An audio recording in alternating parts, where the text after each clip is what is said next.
নমস্কার, আমি শুভম রায়। আপনারা দেখছেন জিটিভি, দ্রুত হচ্ছে সবার সাথে। মনীন্দ্রনগর গ্রাম পঞ্চায়েতের উদ্যোগে শুরু হলো রাস্তা মেরামতের কাজ। খুশি এলাকাবাসী।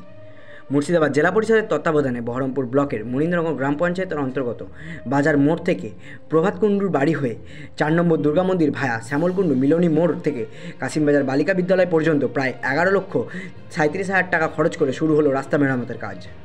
বৃহস্পতিবার দুপুর 2টো নাগাদ ফিতে কেটে উদ্বোধন করলেন মনীন্দ্রনগর গ্রাম পঞ্চায়েতের প্রধান সুষমা ঘোষ এবং ওখানে উপস্থিত ছিলেন বহরমপুর শহর যুব তৃণমূল কংগ্রেসের সভাপতি পাপাই ঘোষ।